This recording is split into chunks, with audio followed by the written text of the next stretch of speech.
Good evening, everyone. Good evening, good evening, good evening. Welcome on to another session of Wise Counsel Wednesday.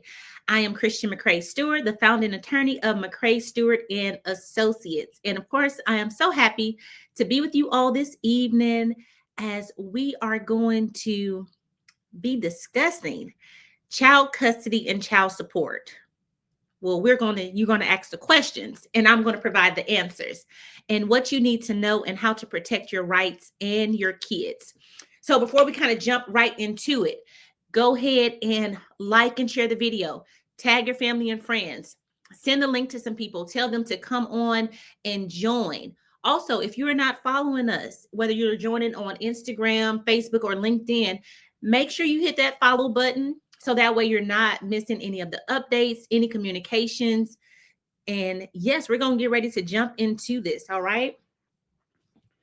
And I'm going to do the same thing that I'm asking you all to do. I'm going to make sure that I am tagging the people that I know so that they do not miss out on this session that we're going to have this evening. I think all of the sessions are really good and provides valuable information.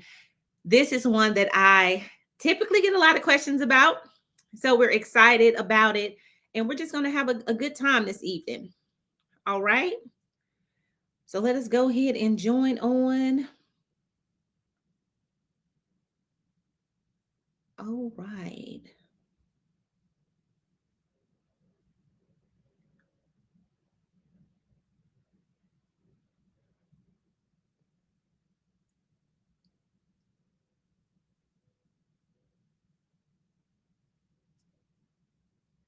Good evening, everyone, as you're joining on. Good to see you. Good to see you. Go ahead and like and share, just so we can make sure that nobody who needs to be in the place is going to miss out on this information that we have. If you're joining on and you don't already know who I am Christian McCray Stewart. I'm the founding attorney of McCray Stewart and Associates. We are your trusted advocates for justice and peace of mind. All right. And so today, the question and answer session is going to be discussing child custody and child support, what you need to know and how to protect your rights and your kids. All right. So with that, we're going to jump into it. I kind of already have some questions that have funneled in that I will bring to the forefront for us to jump off this discussion. However, whatever questions come to your mind, please go ahead and place those in the chat. Place them in the chat. There is no perfect time, no better time than the present. So go ahead and drop them in there. But as they are coming, let me go ahead and start with the first question that we have. And this one is geared specifically towards child custody. What's the difference between legal custody and physical custody? That is a great question because, believe it or not, there is a difference. So legal custody is when parents are able to make the decisions concerning the children's medical treatment, education, finances, all of those decisions, right? When it comes down to physical custody, it is the parent who is typically going to have the child primary for the majority of the time. And of course, you also have possession and access. Typically, what you see, right, is you see that both parents are going to make all the decisions far as where the children are going to go to school, what type of medical treatment will they need, decisions about children going into the military, things of that nature. When it comes down to physical, what you typically see is one parent is designated the primary parent, the parent who is determining where the child is going to reside. And then you will have another parent who exercises some type of visitation. Typically what you can see, it varies from state to state. From Mississippi, you may have it where it's like the first, third, and fifth weekend. Texas, you can have have a similar setup as well. Sometimes you may deal with 50-50, right? Sometimes you have it where they're alternating weeks. You're going to have the child 1 week. I'm going to have the child 1 week. It definitely varies. But you can be creative in these circumstances. And there are some other questions that I did receive about 50-50 and how that relates to child support, but we're going to jump into that question a little bit later. All right. So remember, if you have questions different from the ones that have already been presented or that I'm discussing as I go through, please don't hesitate to drop that question in there. I will be more than happy to say, guess what? That's a question we have on the list and we're going to address it. But either way, make sure that you're putting your questions in there. How is custody determined in court? How is custody determined in court? This is a very good question because you typically see in conversations that I have with people when it comes down to custody, and they'll begin to discuss some things, and I'm like, well, that really doesn't play a part in what the court is considering or determining in regards to who is going to get custody. And so what you typically see is what's referred to as Albright factors.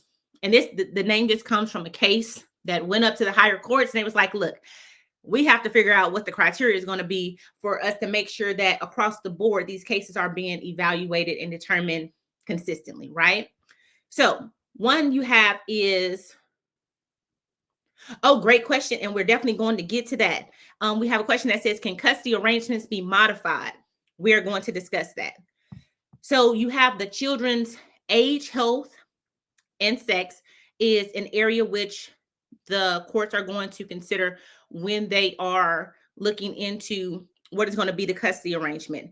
Continuity of care prior to separation. So the courts are saying, hey, prior to separating, who was the person who was primarily taking care of these children? Who was, navigating their day-to-day routines? That is going to be a question. That's going to be a point of concern. Parenting skills and willingness. Unfortunately, you have situations where some parents just don't want to be parents. They don't want to be involved. And then what are your parenting skills? Do you have any older children? What does that look like? You may have a situation. I'll give a prime example. I have a father now. He has full custody of his children from a prior marriage. So guess what? That's going to be something that works in his favor with this new matter that he is dealing with for a younger child. Employment and responsibilities. Are you employed? What are your responsibilities? What does the day-to-day look like? What you're doing, is it conducive to keep your children, right? So say, for instance, you have somebody who may travel for work. Well, what does that look like for your children as far as going to school, of course, in conjunction with their age? So that's another thing that the courts are going to look at. Physical and mental health of the parents. Are you physically well? Are you mentally well? Are you at a place to long-term be there to provide for your children? Emotional ties between parent and child. Give you a prime example. We actually just resolved a case where before we got involved with this case, the mother had been not estranged, but she hadn't been around the children for 2 or 3 years, right? And so in that situation, this particular client had already had other counsel who came to the case. They were trying to work out some things as far as, this mother getting visitation. When we came on, I was like, well, that's an issue there because you have 2 to 3 year period where these children, they just do not know her, right? They probably know of her, but they do not have a relationship with her. And so that is a point of concern for me. So in this situation, what we did, we requested the court to appoint a guardian ad litem. And what this 9 times out of 10, it's an attorney. This is a case from Mississippi. So you have an attorney who comes on, who's going to do an investigation. They're looking out for the best interest of the children. They're not for the father. They're not for the mother. They're like, what's best for the children?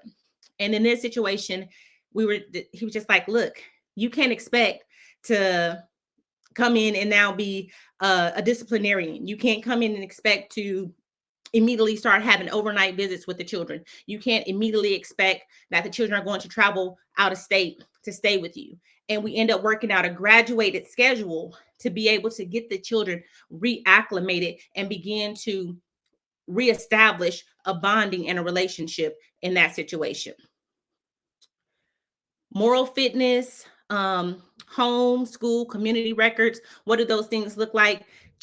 Children's preference. I have a lot of people ask me questions like, well, can a child determine, have a say in whether or not they want to be with one parent over the other? Courts will typically take the child's preference into consideration. Let me make that a big point, into consideration. The child isn't the one who's going to make the determining decision. It's going to be the court, but they do take into consideration the child's preference at the age of 12.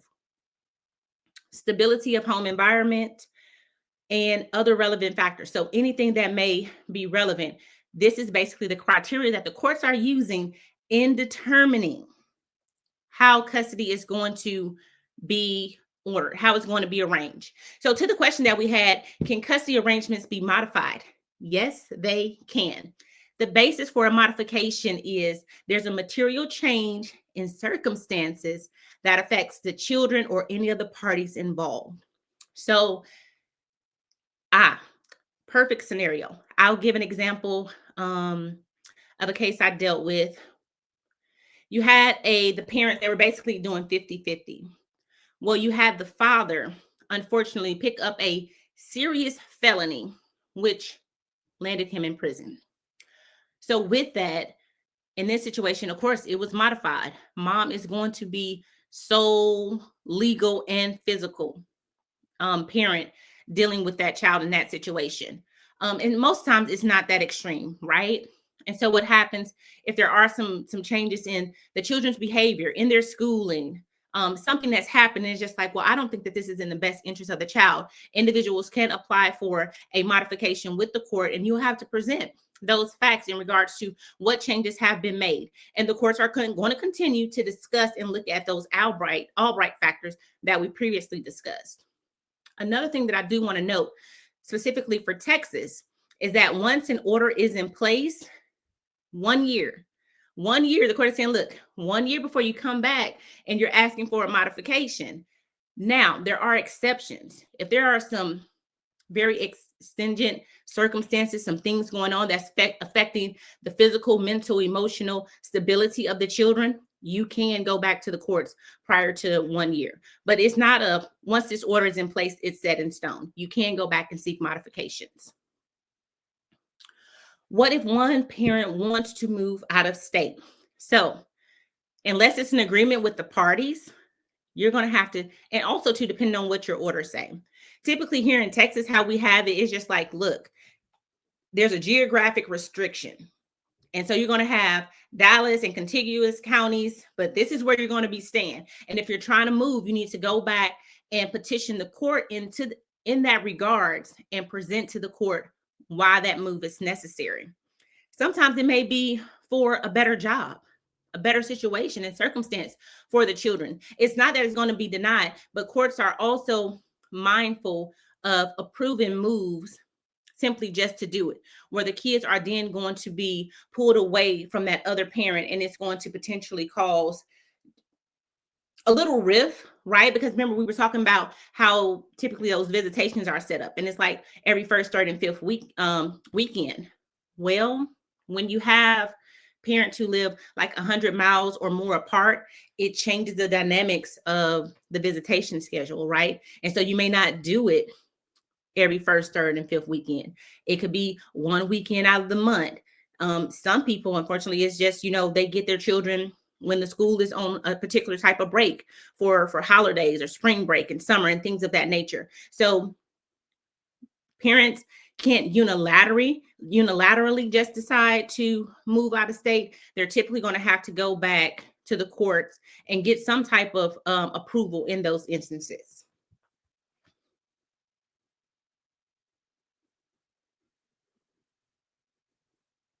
And so we had a question that said, can a child choose which parent they wanted to live with? And that gets back to the child's preference that the court does take into consideration at the age of 12. But the court is weighing all those factors. So the child saying simply, I want to go and stay with dad, right? Or I want to go and stay with mom.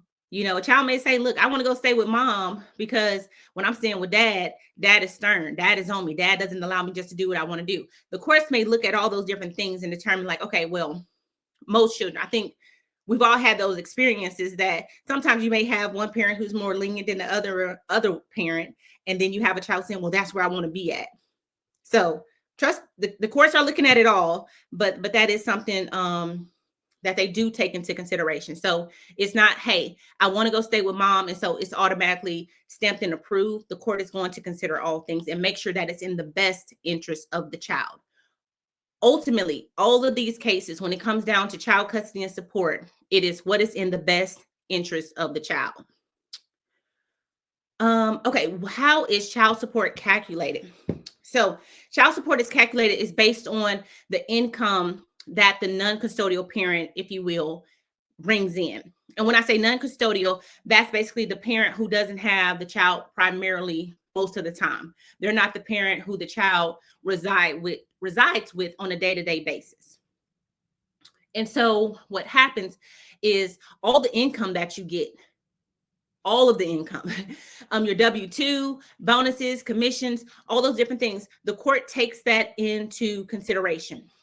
Now, you do have, particularly in every state, they have a child support guideline, if you will. For instance, Texas, we start at 20%. Is it 20% or 22%? But however, say that you have multiple children. Well, you're going to get a credit or a deduction for that, if you will. We're dealing with a case right now. Father has 2 prior children. So when you look at all of his income that he's getting, the court is looking at a 16% of that. Now, the courts can deviate from those guidelines if they have certain facts and circumstances before them that would allow them to do it. But what happens, of course, and let me say this as well. My intention was to preference the live with this, but let me say this. And I encourage people to do this. When it comes down to your children, what's in their best interest, and you working with the other parent, it's always advisable for you all to work out an agreement amongst yourselves. You can do that. And it is recommended. I tell people, why go and have a judge who's in a position to dictate what is or is not going to happen when you have that control? Now, don't get me wrong. I see situations where, hey, it's not viable. The parents are not in a position that they can work together to work things out. And that is totally fine. Because you have some situations where parents may decide to do 50-50 and they agree to no child support, right? Now, how this works with the courts, if there is no agreement and the court is going to decide that the parents are going to do 50-50, 9 times out of 10, they're going to do a balancing act with the child support, right? So how much do you make, mom? How much do you make, dad? Okay, mom, if you were required to pay child support, it would be X amount. If dad was required to pay child support, it would be Y. I'm going to take those amounts. I'm going to subtract it. And whoever is making more, you're going to be paying this difference, right? When the parties could have came together and said, hey, we're going to do this 50-50 thing. We don't want to do child support, or, whatever agreement that you want to have, you can go in there and make the agreements. And 9 times out of 10, the courts approve them. I have yet to see a situation where the parties agreed and the court was like, oh no, we're not going to accept this. We're going to do something totally different. So you can go in there and make your agreements, but it's based on all your income. Yeah, I even had somebody in the military. They was like, oh, well, so for military, for those of you who are not in the military or not familiar with it, you get allowance for housing. You get a substance allowance. And so guess what? The courts take that into consideration as well.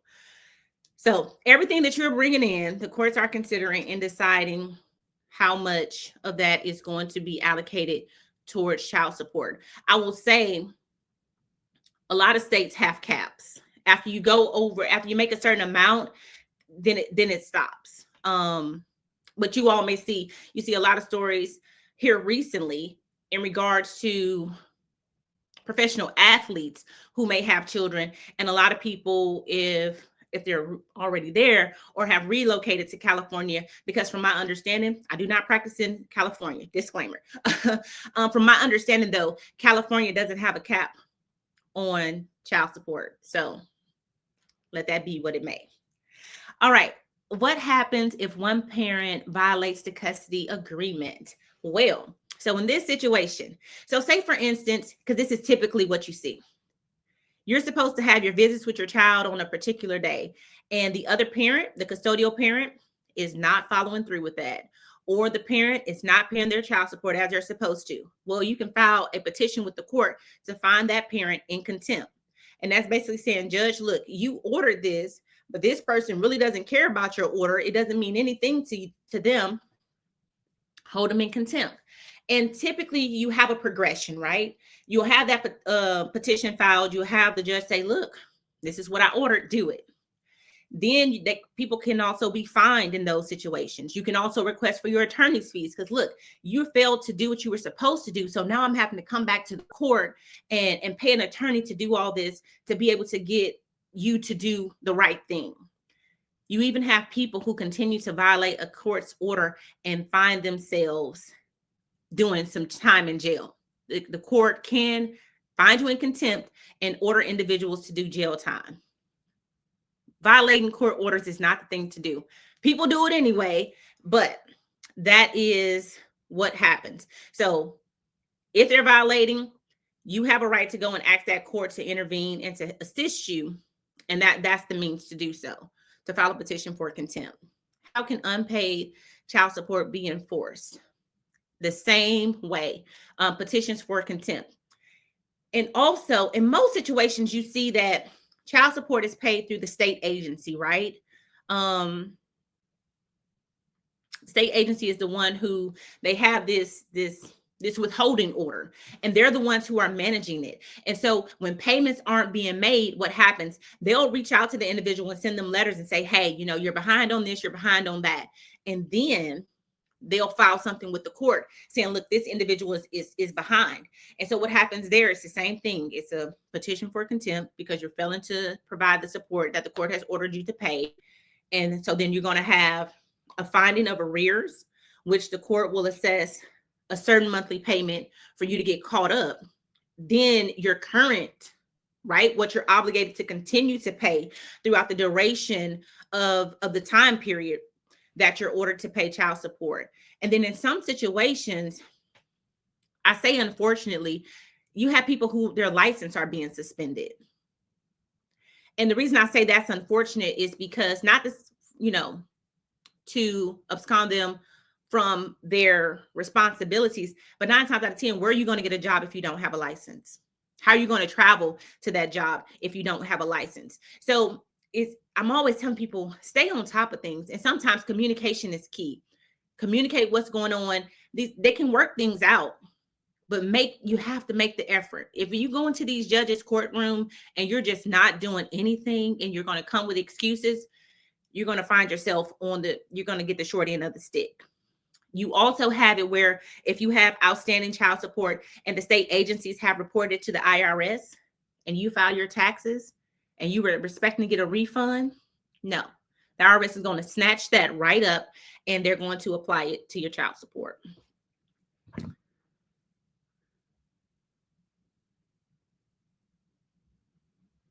Okay, so and so one question we had here, what if the other person violates? We also had that question in the chat. How do relocation or travel plans affect custody? So we discussed relocation and what happens and what individuals need to do when they're trying to relocate. When it comes down to travel plans, I actually had this come up. This question came up with one of my most recent clients. We're in the process of trying to do negotiations to resolve the case. And we were talking about the geographical restrictions, right? That, hey, this is going to be the state where the children reside. And one of the questions that was posed was like, well, hold on. What if I want to travel with my kids? The custody orders don't prevent travel, right? So you want to travel with your kids on a vacation to another state, you can do that. Now, you might have some provisions or terms in your agreement that are saying like maybe you're going to notify the other parent or things of that nature, but that doesn't prevent you from traveling. You want to travel with your children out of the country, you can do that. These custody agreements do not prevent travel. If you have any restrictions, it's solely on relocation, where you're going back to the courts because the courts don't want children just being uprooted and moved away. The courts are all about children being able to have those relationships and in that bonding with both parents, which is important, regardless of how you look at it. Children truly do need both parents. Okay. And with the travel, one thing that comes up is the law is like when it comes down to passports, both parents are supposed to sign off on those applications and be present.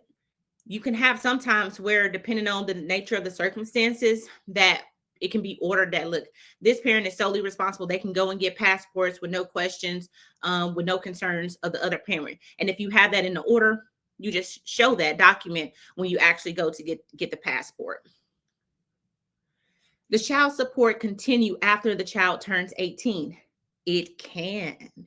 It can continue after the child turns 18. And typically what you see in those situations is that if the child is going to college, that there may be provisions in that order that the non-custodial parent is going to continue to pay support. I used to see that often in our Mississippi orders. Yeah. If they're going to college, keep on paying. You got another 3 years or whatever. But with that too, there are provisions where it terminates, right? So say that a child is emancipated.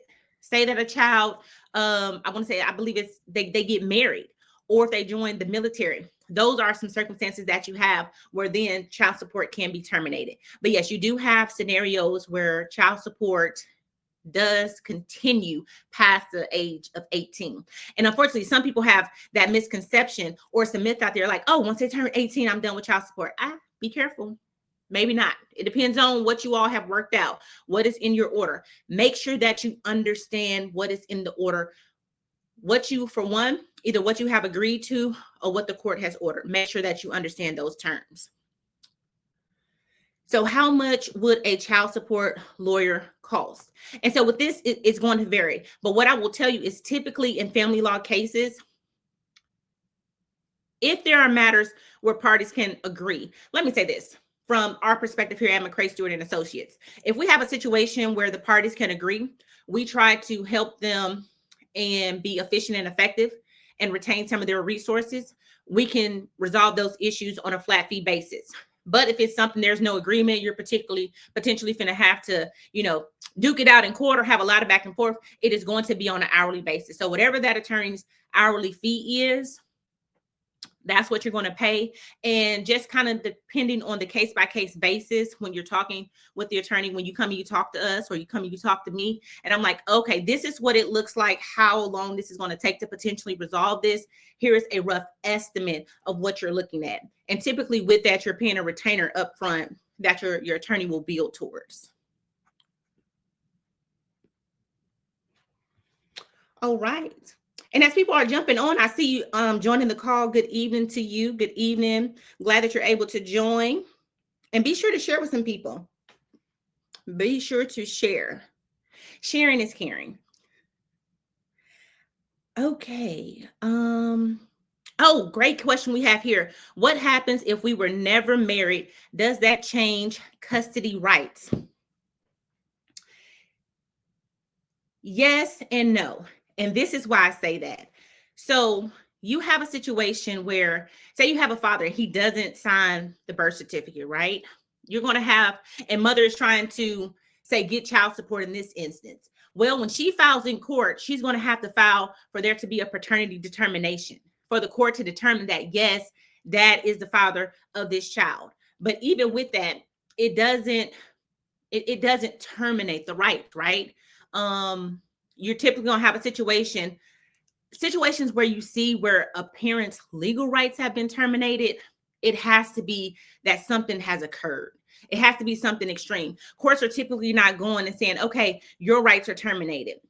For instance, the example that I gave early on where that did happen is because of a serious felony conviction that sent this father off to prison for some significant amount of time.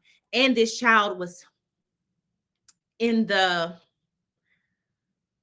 residence where it took place. So that was a situation where legal rights were terminated. Look, you make no decisions as it relates to this child. It solely goes to mother. But typically, what I tell people, when you're not married, you both still have the same rights. You have the same rights. Nothing changes. However, if you're trying to enforce things, it's a civil matter. And you all can figure out, how do you want, should you have to, right? Should you have to decide, possession, access, and all of those different things is something that you all can come into agreement with. Okay, what to do if your payments have stopped for over a year and you have called the main office and employment can never be verified is the answer every time you call. Interesting. So I would say, so even in Mississippi, even if you are unemployed, there is a minimum amount that you are supposed to be paying. And so in that instance, if the Department of Human Services is not doing their part to bring a case, you can go and file a petition for contempt or for reconsideration or whatever you need to do. You file something with that court to get before a judge and say something has to happen here. And so that person is served, and then they come into court and they can sit there and tell the judge, look, I'm not employed, or whatever the case it may be. But yes, there should be a minimum amount that is supposed to be required. And then if something is already ordered and they're not paying it, contempt, they failed to comply or even make any efforts. You have to get back before the courts on that one. You have to. Because let me say this, mother, father, however it works, we all have responsibilities in raising our children. And yes, life happens, but you have to play your part. And so if you're in a situation and you're ordered to pay child support, show up and do what you're supposed to be doing. If the two parents can come together and have an agreement of this is what it's going to look like, this is how we're going to raise these children, even if we're not doing it within the same household, then you come up with an agreement that works for you. But children need both of their parents in every fashion, in every form, not just in some aspects. So if they refuse to get a job, then you basically won't get any other child support as long as they don't get a real job. So in that situation, see, that's the thing too. You typically have court orders that say you are supposed to be you're supposed to be working towards gainful employment, right? And even if an individual is not working, there's a minimum amount. So to that question, so are you potentially getting the statutory guideline? No, but there should be a minimum amount that is required, whether that individual is unemployed or not. That's unemployed or not. And what I will tell people, to the extent you have to be able to see like what's conducive for you, what you can actually do. Maybe you want to go monthly and you request the court to do a monthly review and a check-in to see what's going on when it comes to that aspect. And it's unfortunate. I've definitely seen that you have cases where you have parents who just do not care to assist and to step in and to come and help with raising children. But you do have tools. And I know sometimes just having the thought of, look, I have to deal with the court system, I have to go through all this, sometimes having to exert in all those resources, it's like, is it better for me to just continue to do what I'm doing than go back and forth and try to fight this? What I will say in some of those instances, as I kind of mentioned early on, I know some people may not have joined in yet, is that you can ask for attorney's fees. But I will also say this, in most situations, if a resolution is worked out, which most cases do, they do resolve themselves, the parties typically part bearing their own attorney's fees. So that's always something to take into consideration. But I tell people always, when you have those, because every case is different, right? Reach out and have a consult and say, look, this is what's going on. What do you advise from your experience? What does this look like? And then you're able to kind of make some decisions about what steps you want to take in further pursuing it. And I hope that answered your question all the way. If not, you need some clarity, y'all make sure to just drop it into the chat. What if your ex keeps quitting their job to avoid child support? Is there anything you can do? Okay, so this was kind of related to the other one. They just refusing to work. And then another one, it's like, oh, they get a job and then they quit. You can also go and be able to present evidence to the court. So say what you're dealing with is soon, because most times when people have a child support order out there, they're tracking it, right? One question I think they were saying, like, hey, every time I call and it's like, oh, no employment verified. So they're monitoring it. And when they're verifying it, they're sending out the withdrawal orders, right? And so if every time that is happening, right, when it's to that point where some funds are going to be withdrawn from a check and then they quit, these are things you have to bring to the court. And I know most time people are like, well, that's not always conducive. And also what I want people to understand too is some things are pro se. Everything you don't want to try to do it pro se. But there are some things. And so you can call and have a consult and say, hey, this is what's going on. Every time, the non-custodial parent is supposed to pay child support, he or she is quitting their job and they haven't paid X, Y, and Z. What are my options? What can I do? And just as I'm telling everybody as we're on here now, you probably need to file contempt, or you needed to have the court reconsider some things, and then you have to go and potentially present that evidence. And so then the courts are going to be able to evaluate it and weigh it. You may have a court who's ordering somebody, look, you need to go and get a job. And it's unfortunate, but these questions that you all are posing, we see it and it happens, that people are trying to circumvent the system, if you will. But this is too, people don't know, like, oh, when this happens, do I have any recourse, or do I have to just sit back and let it happen? Pull them into court if you have to. Now, I'm also a big proponent of, like I said, working it out if you can, but sometimes you can't, and you have to hold people's feet to the fire. What if they get paid cash, never file for unemployment? Oh, so these people who are kind of like just getting paid under the table type of thing. It makes it a little bit harder to prove.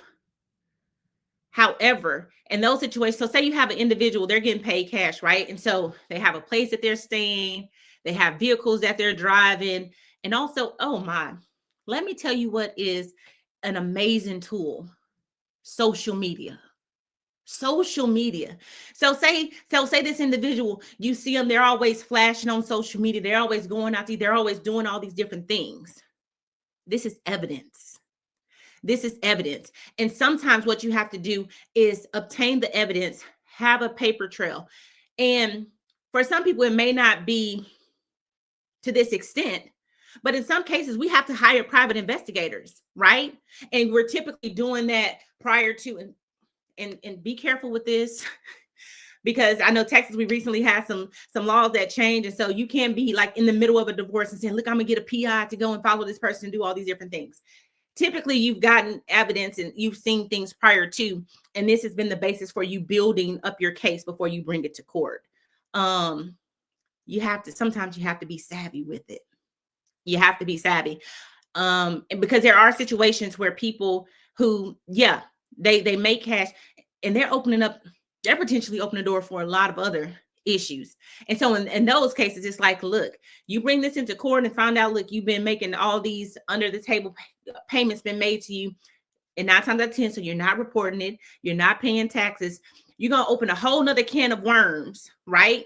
And so in those instances, you may want an attorney who helps you to send a letter and say, hey, look, I represent X, Y, and Z in this situation. We need to figure out, child support issues and all these different things.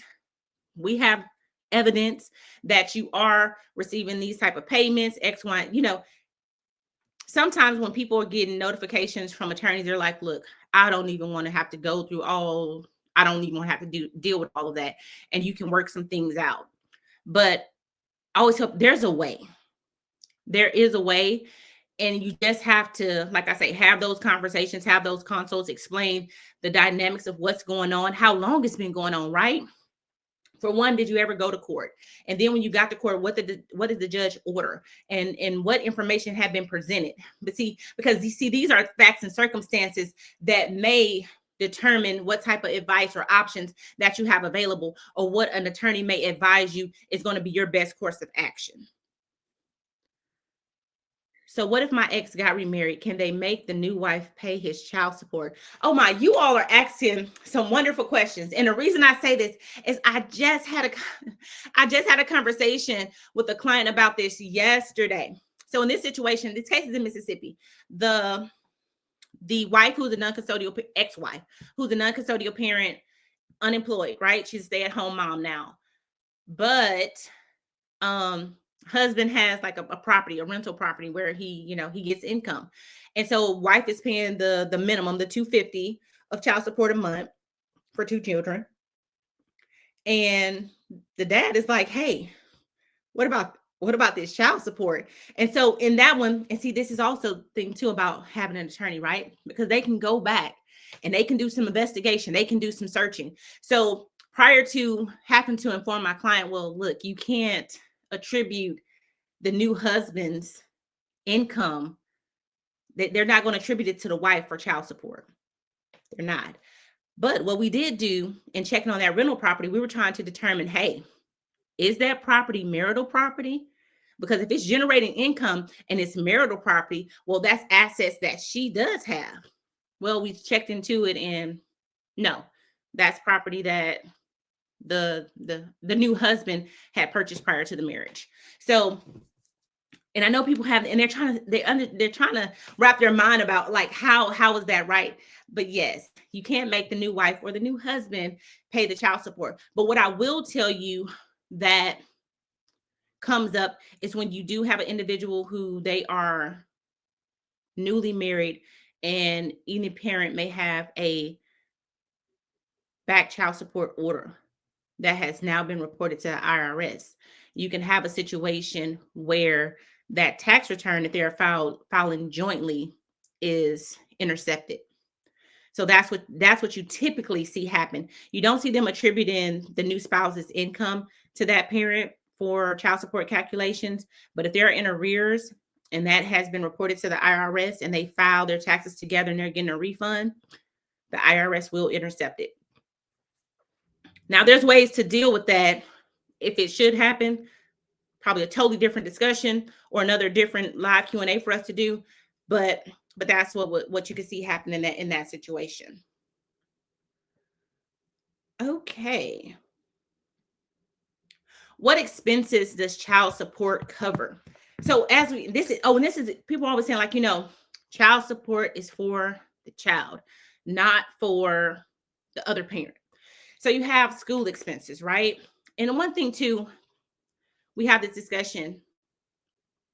So schooling, clothing, sports fees, all those things. But also, so say a parent, honestly, I mean, if it comes down to, they have to pay rent, they have to have lights, they have to have food, those different things. Portions of the child support could be utilized for those things to ensure that the children have a roof over their head. They have, lights, they have water, they have food. It's for the well-being of the child. So that means should either parent go and take that child support money and splurge on themselves and buy the new J's or the new red bottom or this new purse or go and buy that new watch? No, they should not be doing that at all. What is needed to ensure the well-being of the children? That is what's going on. Okay, so look, yes, example, somebody has experienced that. She said, that's what happened to me and my ex-husband. We filed taxes and they took most of it. They will do that. California don't care as long as the child is being supported. Yep. And that's mostly, yeah. And then too, because what happens, and great point. Thank you for sharing that. Like I say, the states, so you have that state agency who is typically monitoring the child support, right? And when there gets in arrears to a certain amount, they will report it to the IRS. As soon as you file that tax return, you're like, oh, yeah, we're supposed to get this money. It told me that we was going to receive it on this date. Nope. You'll receive a notice that's saying, okay, your tax return, your tax refund has been intercepted for child support arrears. I have seen it happen. I've seen it happen in error too. It was not something that even was supposed to be. There was not even supposed to be arrears, but it happened. They snatched it, and then they'll take your money so quickly, but they are slow as snails to get it back. Can we agree on our own support amount, or must we follow the state guidelines? Great question. You can agree. You can agree. You can agree. You can agree. I prefer agreements. I prefer for people to be able to sit down and talk. Let us talk it out. Let us talk it out and come to a place that all of us are in agreement about what works. Can child support be modified? Yes, it can. Yes, it can. And so you have this go two ways. So say, for instance, the other parent, they get a raise, a new job, and they're making more. That is a material change in circumstances that warrants a modification, that warrants an increase. Say, for instance, the non-custodial parent loses their job.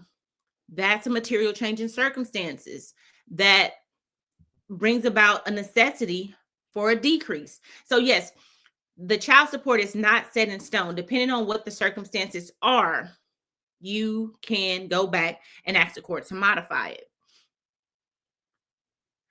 Does a guy have to be on the birth certificate to be forced to pay child support? No, he does not. No, he does not. And what happens in this situation is that you just go and you go before the court and say, hey, judge, I need you to make a finding that Mr. Smith is the father of my son, John Smith, and the court will do what's necessary. If they need to get a DNA test, if the father wants to go ahead and admit to it or take acknowledgement of it, they'll do that whole little process. But just because you're not on the birth certificate will not be a factor to be like, oh, well, no, I won't pay child support. It happens. I don't want to say a lot, but there's a lot of cases out there where people initiate. What happens is things fall apart. And when that happens, the child is born, father's not there, father doesn't father doesn't sign the birth certificate. Later on, mom is saying, hey, look, I'm going to put you on child support. And she goes down there to file that petition and asking the court to find that the father is the father. And then child support calculations are going to be done. And there you have it.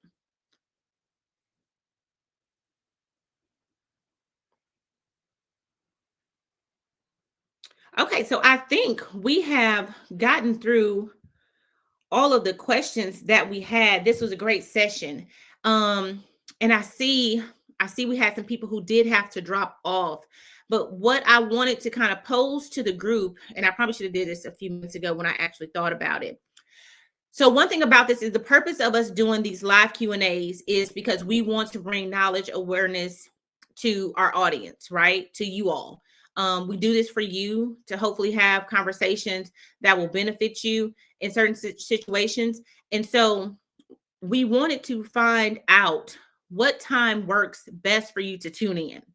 What time works best for you to tune in? I know last Wednesday we seen some comments from some individuals that they were still at work during this time. We start at 6 p.m. Central Standard Time. Does that work for you? Would you all prefer to do 6? Would 7 be best, or 8 o'clock? So as you see this, of course, please, drop a time in the chat. We're also going to do another poll. We posted a poll. And so that's why we're telling everybody, make sure that you're following us. Make sure that, on all our social media. So that way you don't miss any information that we're putting out. So we can kind of gauge what's going to work for everybody. Because yes, the lives are going to be up. You can always go back to, I think they're like up for 30 days on our Facebook and our IG. However, if you go to our YouTube page, McCray Stewart and Associates, you will be able to subscribe, and everybody can always go over there and be able to watch the replay of the lives. However, if you want to join in live and in person, we want to make sure that you're able to join. And so we're always inquisitive about, what time works best for you all. Have you seen the uptick of guys wanting to do joint custody to avoid paying child support? And so in the conversations that I've had, most of the fathers are wanting to do joint custody. To the extent they want to do joint custody, they truly just want to be a part of their children's lives, right? I will say that there is a misunderstanding that joint custody automatically is going to bring about a elimination of child support. But what I can tell you is that for those fathers who reach out and they're like, look, I want to be the primary parent. I want to be the parent who designates my child's residence. I want them to be with me majority of the time. And when we have the conversation about whether or not they want to pursue child support, they could care less. So that has been my experience over the last few years. Fathers who reach out and they're like, look, I want to get custody of my children. They don't care about child support. If it comes down to the joint custody, it's more so they're like, okay, if I am bearing half of the responsibility, then why would I still need to pay the mother, if you will, if he's the one who's making more? And so then it's just one of those situations where, as we're having this discussion here, that I kind of discuss it and break it down to them and let them know, well, this is what happens when there isn't an agreement, and the court is going to be the court has the final say.